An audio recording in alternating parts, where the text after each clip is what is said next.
యేసు రక్తమే జయం పరిచర్య. ప్రియ రక్షకుడైన యేసుక్రీస్తు నామమున ఈ ఉదయకాలమున మీ అందరికీ శుభములు కలుగునుగాక.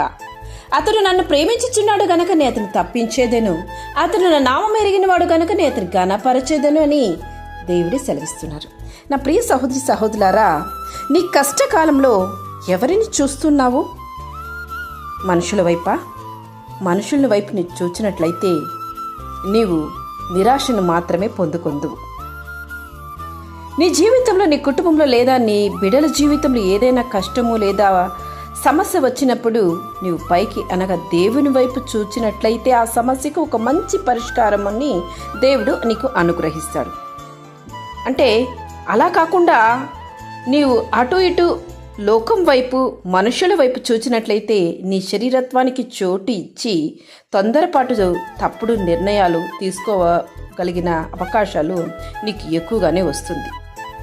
దాని వలన నీకు ఇబ్బందులు, ఇరుకులు ఏర్పడవచ్చు. నా సహోదరి సహోదరులారా, ఎప్పుడు కానీ నీవు దేవుని వైపు ఆధారపడడానికి నేర్చుకో. అదే రీతిగా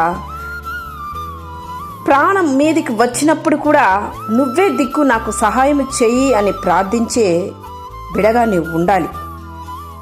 నీ జీవితాన్ని ఆయన చిత్తానికి మలుచుకోగలిగిన జీవితం నీవు అర్పించాలి.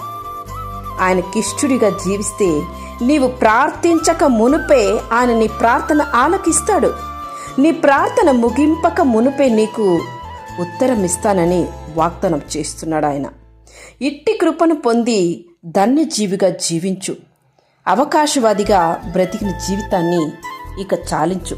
నీ కష్టాల్లో దేవుని మాత్రము నీవు చూచినట్లయితే ఆయనకిష్టుడుగా నీవు ఉందువు. అతడు నన్ను ప్రేమించున్నాడు కనుక అతన్ని తప్పించేదేను అని దేవుడు సెలవిస్తున్నారు.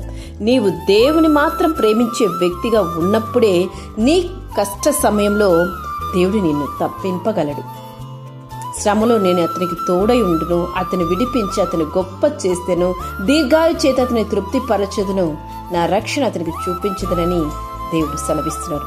ఇట్టి గొప్ప ధన్యత నీకు కావాలంటే నీవు ఆయన ప్రేమించు వ్యక్తిగా మార్చదువా? ఆమేన్. యేసు రక్తమే జయం పరిచర్యలు. మీ సహోదరి. God bless you.